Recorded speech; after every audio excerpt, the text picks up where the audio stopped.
guys, Alex Courson here again, and this is day 5 for World Backup Day, and I am lucky enough to call on a friend of my mom's, and I totally blindsided him, Sam Meers over at Barkley, who is one of my advertising, marketing, and just all-around nice guy heroes from back in the Midwest. And Sam, you have a really cool history of having your own agency and having that messaging speak to small and medium-sized businesses.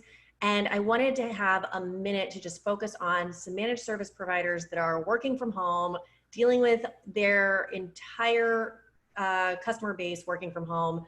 Everybody's freaking out about security and being, attacked by hackers, and how to message to their current clients as well as how to market to future clients. So I wanted to pick your brain, but I also wanted you to kind of tell them your story, because it's an interesting one of how you transitioned from your own agency to an executive VP over at Barclays, focusing in the financial and healthcare industry, which is kind of our MO as well. So yeah, there's nothing like managed services for highly regulated businesses.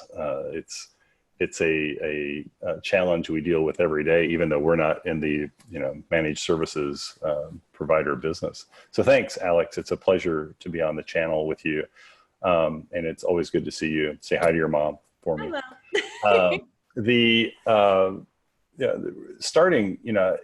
I started my business. I was a bit of a reluctant entrepreneur. I didn't know that I was actually going to grow an agency. When I left Minneapolis and came back to Kansas City, it was a recession and no one was hiring. And so I'm like, well, I'll just start my own agency. So I did.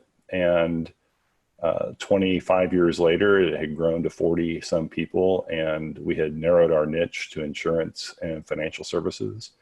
And Jeff King, the CEO at Barkley, reached out and said, hey, if you ever would consider coming on board, let me know. And 2 years later, I joined with 22 of my team from Barkley, or from Meers to Barkley. And I think about 12 are still there, which is kind of amazing, almost 3 years later. Wow.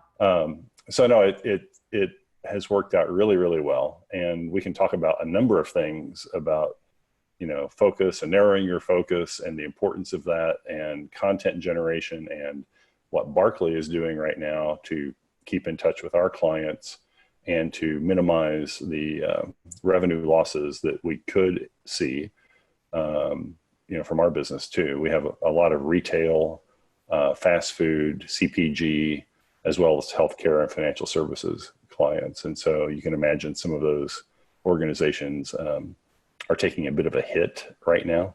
Yeah. So yeah, happy to have this conversation, Alex. Awesome. Thank you. So I just wanted to sort of ask you, because I think it's probably going to benefit our audience who comes on and they're really just looking for resources on how to message for, I think they need to get out of reactive mode, because this is the new normal for the foreseeable future. Right. This is what we're in. So now how do you take that and then message to the people that need to still hire you? Because I think it's an easier conversation for managed services providers in a lot of ways, because, oh, you guys are now remote and you have all these compliancies, you need us more than ever. But if you're not used to having that conversation, how do you advertise that? Well, there is a document we created actually at Barkley in the first week of this mess, that is how to be a relevant brand under COVID-19. And if you go to our website, you'll find it on the homepage. It's called, or the URL is Barkley, BARKLEY US.com. I would download it and take a look at it. It's really good. I'm really impressed that we got it out in a week. I'll link to it below, guys, so you don't have to go hunting. Perfect. And then, but there's a chart in that it's a bell curve, and it's talking about the issue that we're facing right now in that there's the adjust period as you're going up the curve. There's the peak of what's going to happen with your customers at the top of the COVID curve. And then there's the recovery part on the other side, which is we're all eager to get to, even though we don't know exactly what that's going to look like. But for MSPs, Alex, what you said to begin with is completely relevant. It's like, how do you, how do you maintain relevance when everybody's working remote? But again, that is part of the wonderfulness of MSPs. It's like, that's what they're built for. So a couple thoughts that I had as I was thinking about this conversation. One, oh my gosh, you prepared for this? Probably not as much as I should have, but I did prepare. One was you always have a surplus of something.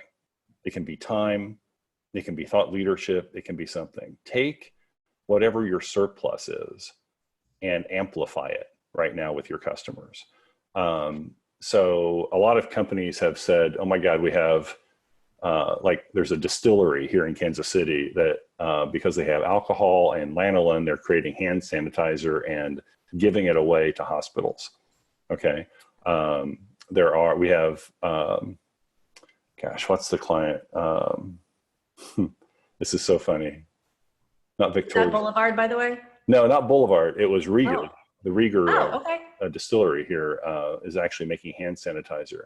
That's so cool. Vanity Fair has converted one or two of their bra manufacturing facilities into face mask manufacturing facilities, and is making I think 4 million face masks this week. That's amazing. So it's like, what do you have in abundance? What do you have a surplus of that you can deliver to your clients or to the community and add value? So that's one way to look at it. The other thing that you can do, and you may have a content strategy or you may not have a content strategy, but this is certainly, it would have been better if you had one and you were practicing thought leadership prior to this, but it's never too late to start, especially if your customers are scared and anxious. If they've got anxiety about data security, if they're in highly regulated industries, they probably do. How can you, either maybe waive some fees or come back and add value and say, all right, right now, all of your employees are doing Zoom or WebEx or whatever. You need bandwidth. How can we increase the bandwidth? Like our IT department at Barkley, I learned today, is we're making house calls. So if people need IT support, one of our 5 IT people heads out to that person's house, optimizes a router, brings in additional cables, drops off a new monitor, whatever it is, where they can add value to make this experience better. We're trying to figure out, no one knows how long this is going to last, but it looks like it's going to last a couple months, maybe right. a year, so what you have to figure out is how do you bring extra value to your existing customers? Then on the other hand, okay, if you're thinking about how do I secure new customers in this situation? Well, one way is certainly the content strategy is one. And we'll talk more about that in a sec. But if you've identified how you're helping customers in this time of COVID-19, create a video, create a podcast, do something where you can put that out into the environment, into the ecosystem, and share it with your customers and your prospects. So they were like, oh my God, we're not getting that from our MSP. Why shouldn't we be talking to these guys? Because they will talk to you right now, okay? Because if they're having any issues at all with IT, they want to talk to somebody who's thinking forward. And then as you think about what should your content strategy be going forward into that bottom half of the bell curve that's recovery, that's when you can really start to say, all right, here's how we think this is going to look afterwards. Here are the issues we're going to face. People are not wanting they're not going to all want to go back to work. They're not all wanting to go to restaurants. How do we help you, our restaurant clients, improve your online ordering? How do we help, improve the digital experience so that their customers, get greater value from them? They see greater value from you. There, I'll shut up. No, I think that I wanted you to talk. I think it's so important that you're here because there's so many MSPs out there that don't have this part of it. I mean, a lot of MSPs really started out as techs, right, and then they were break fix, and then they were like, oh, hey, I should put a retainer on this, and then start, right.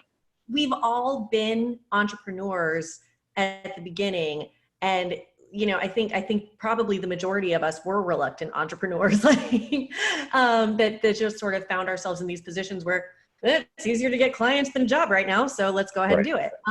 And right. So I think a lot of us have been there, and the fact that you're here having that conversation with MSPs that really they're techs that have had to learn by the skin of their teeth how to run a business, they may not be thinking in terms of, oh crap, what happens when people are concerned about inflation right now. I'm almost more concerned about the flip side of deflation, because people are going to be reprogrammed to not go out so much and to right. not spend as much money. And so now we have to figure out how that's going to look in the corporate setting. So it's an interesting time to be thinking about messaging and how to be communicating to everybody, and again, to stay relevant. Right. Well, and part of, I can count 3 specific times when I owned my own business that I was terrified that we were going to go out of business. All 3 of those times we came back stronger than we did before. It didn't mean that I didn't quit taking a salary, and I certainly mortgaged my house on more than one occasion to make payroll and to keep the doors open, but that's what it means to be an entrepreneur. I do think there are, things that short term, if I were in your MSP client's shoes, I would be looking into the CARES Act right now, mm-hmm. and looking at the talking to your banker and getting the SBA applications in right away. Yep. And it's complex, but I know that a lot of companies are doing that, and I think a number of them were filed today. The applications were submitted today. Number one, a sidebar, guys, and not to interrupt, but just a sidebar, part of what Kaseya Cares is doing, which is our parent company, there's a link that I'll put below where you have resources and links of all the financial assistance out there. So the SB loans and the assistance is right there. So it goes perfect timing this week. Well, and it's also, I had a friend who told me once, he goes, Sam, it's hard to think about draining the swamp when you're up to your ass in alligators. And, right now, if you're thinking about how do I make payroll, how do I keep the doors open? Great. Thanks for all the tips, Sam, but I got to make payroll tomorrow. You've got to get some of the short-term issues off your plate so you feel confident and comfortable enough to think about what's the future going to look like. Another thought about that too, Alex, is we're entering a period where this is going to be an extraordinarily, it's going to be a share fight. I started to say a wonderful share fight, but it's not going to be wonderful if you're losing the share fight. But there are going to be companies that don't make it through this. And there are going to be a lot of customers who are looking for, the MSPs that survived and thrived and came out stronger on the back side of this. You want to be one of those, and that's how you'll win the share fight.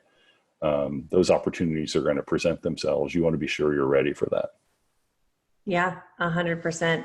So if you were going to be one of the ones that make it, which I'm assuming all of the ones that are watching us right now are going to make it, because we're fighting for you guys. But what is one thing that they could be doing? Not necessarily in a reactive, yes, they have to get the loans in, they have to be communicating with their clients. I'm doing a training next week based on similar to what you were just talking about, just sort of talking to people about, your constituents and your colleagues that may not be making it. What can a proactive business owner, whether they're an MSP or not, what can a proactive business owner be doing to go out and get new clients right now? Well, the answer I'm going to share is the one that we did in 2013 at my agency. And it took a bit. I mean, it's a long-term strategy, but we narrowed our focus dramatically. Prior to 2013, if someone had said, "Tell me about Meers Advertising," I would have said, "We're a full service agency serving a wide variety of clients in multiple categories across the nation." And their reaction would have been, "Oh." Then, after we narrowed our focus, and I'll go through that process briefly to tell you how we did it. Please. The answer was, "Tell me about Meers Advertising." And I would say, "We help insurance and financial services companies generate qualified leads through data analytics and advanced media." Way more powerful. And they'd be like, "Really? Tell me more." Right. So the way that we did that, we took a 3-circle Venn diagram. And in each circle, the top circle was the word who. The bottom circle on the right was the word what. And the bottom circle on the left was how. And so the who is, who do you believe you can serve the best? And you're probably already serving a significant portion of your business may already be in that 1 or 2 categories. Mm-hmm.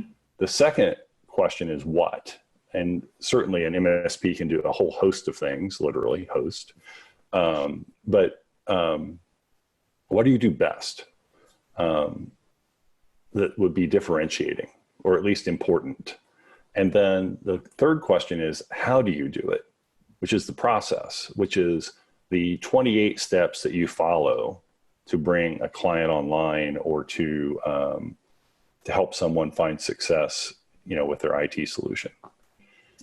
If you do that, if you make those 3, take each one and make each of those 3 as narrow as you possibly can, all at once you have a very salient story that's easy to tell. It will drive your content strategy. It will make your conversations with clients far, far easier. It will allow you to say no to clients that don't fit your business model. They're too big, they're too small, their requests are way outside of any kind of scope that you could possibly write. And lastly, it'll help you increase what you get paid by those individual companies on a retainer basis because they're going to see the value because you're an expert in their category. And then the next time we get together, Alex, I'll go through value-based pricing and 3-tiered pricing models so that we can dive into that a little bit. Oh, that's awesome. I love that he just foreshadowed for the next one. I don't have to ask. No, I swear, if I could get you and Simon Sinek in like one room and just like let you guys loose, I'd be super happy. So that's quite a compliment. Thank you. Anyways, thank you so much for taking part in this. I know that you actually have another meeting to go to like now. Yes. So thank you so much. I'll let you go. Guys, Sam Meers, thank you. Thanks, Alex. Bye-bye. Bye.